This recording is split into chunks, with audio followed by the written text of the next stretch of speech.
Hi, I'm Kasia. So before you start the class, make sure the area where you're gonna exercise, it's clear. There's no obstacles and nothing what could cause you to get injured.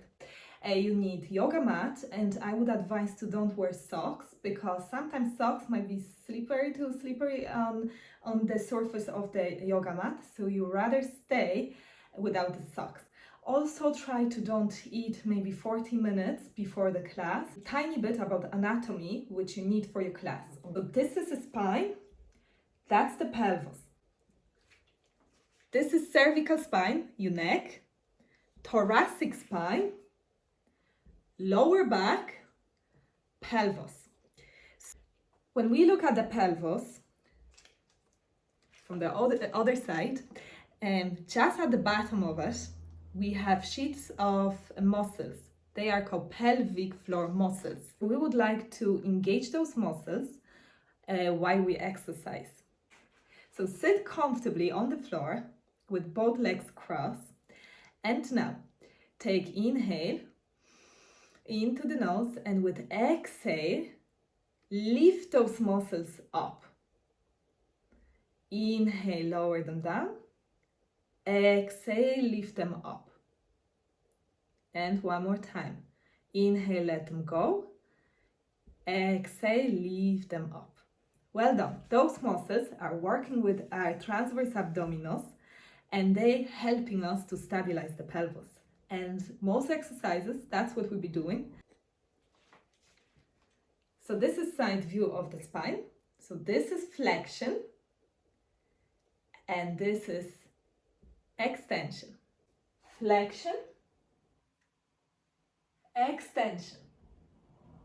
During the exercises, you have to remember to breathe. There's never time to hold your breath.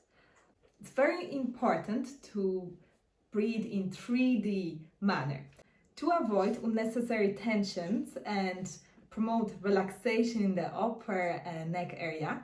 We're gonna incorporate breathing into the nose, out through the mouth, and we also try to breathe into the lower parts of our rib cage. So if you place your hands just in here, this is called 3D breathing, and so at the lower part of your rib cage, and maybe your thumbs at the back of your rib cage, and you're going to breathe and make sure when you inhale, all those parts of your rib cage are expanding.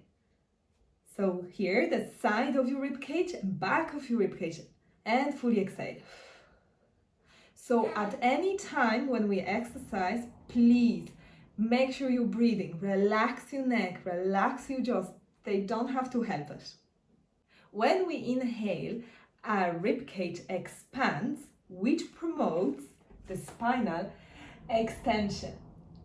When we exhale, the rib cage is closing down, which promotes flexion. So usually when we be going into the crunch position, I will ask you to exhale.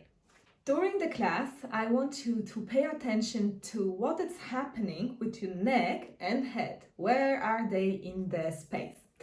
So a lot of people those days has hyperextension, which looks like this. I call this hungry chicken.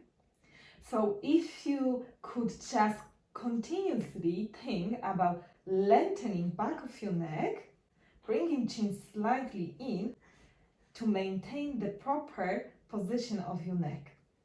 So if you stand against the wall, your shoulder blades should be touching the wall and back of your head. Not back of your head by lifting and extending the area on your neck. You try to keep everything nice and tight. So we try to lengthen back of our neck. Before you start doing your exercises, make sure your neck is nice and long. As you can see, right now those muscles are contracted, which means they not lengthen. So I'm going to drop my chin slightly towards my chest and keep my eye line down to avoid hungry chicken position. Hungry chicken position is often seen in many poses. This is called swan. My arms are outside the mat. My forehead is down. So first, Please avoid putting the chin on the mat. Make sure your forehead is down. When you lift up to the pose, make sure your neck is in neutral position. You're not hyperextending or doing hungry chicken. This is another pose. This is correct, incorrect. Before you start exercises, just tilt your pelvis forwards and back. Forward. When you're tilting pelvis forward, you can put your hand underneath your back. When you tilt the pelvis back, there's no chance to put hand underneath your back. So neutral is just kind of between it. Neutral is just between those two. So it's not arching or when you have big space underneath your back, and it's not when you're forcing down to the floor. You want to just be between it. And most exercises will be looking to staying stable. Staying stable means when I perform exercise, my upper body doesn't move or doesn't react because my pelvis is stable. If my pelvis wasn't stable, my upper body would move or my head would move. And they are the points when you're going to start checking on yourself if you're doing something correctly. So don't think how many repetitions you can perform, just see the quality. Just check on yourself. Is the quality of movement proper? So one more time, proper or stable, and now improper or not stable.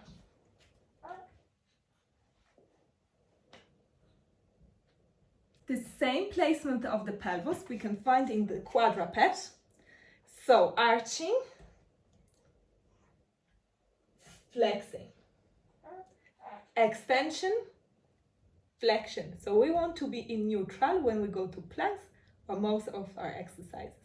I'm sure most of you know how to crunch, but I just want to remind you how to do that correctly, and how to don't tense the neck and put the scapulas or your shoulder blades to perfect position.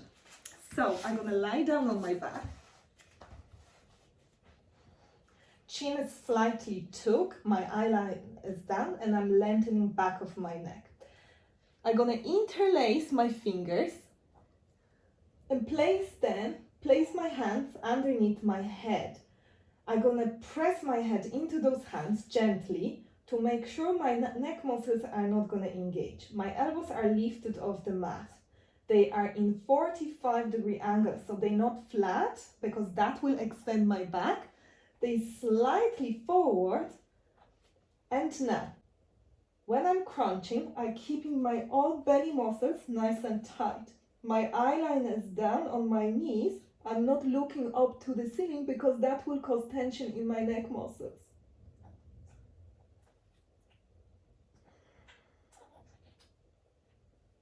Okay. To perform the crunch, make sure you're not moving only your neck. You want the movement happen in your abdominals, okay?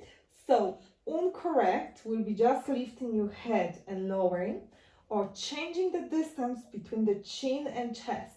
So can you see it? This is my starting position, and then I'm jamming our chin to the chest. That's incorrect. When I'm crunching, the distance between my chin and chest should remain the same. We spoke before about pelvic floor muscles. Now we're gonna add the best friend of the pelvic floor, transverse abdominis. This is muscle running all around your belly and your lower back, and creates a little corset. So keeps everything nice and in and help to stabilize your pelvis. So find the bones at the front of your pelvis. Bring your fingers slightly forward, maybe half inch forward, and little bit, and press them slightly in. Then give yourself 2 coughs, and you should feel some muscle activating. When you're coughing, this is transverse abdominis activating. So try to activate this muscle without coughing and without bulging the belly area. So you're keeping everything nice and tight, and then you just gently tightening those muscles, transverse abdominis, the muscle here underneath your fingers. Now you should be able to breathe, so don't hold the contraction too hard. Very good. And now you might feel it, your pelvic floor muscles activated too. If they didn't, take inhale, and with exhale, gently pull them in. If this is too complicated, more likely you have to watch that one more time and try exercise those muscles. Try to repeat that. So let's do a few repetitions together. So hands on the bones on the front of your pelvis, slightly forward. Don't stick them too hard, just gently fingers sticking into the muscle. Give a cough. And now gently tie the muscle without coughing. Good. Inhale, prepare. Make sure you can breathe and relax your shoulders. And with exhale, lift those muscles up. It's those muscles of pelvic floor. And now inhale, let go. Exhale, gently lift the pelvic floor muscles. Make sure nothing is bulging here.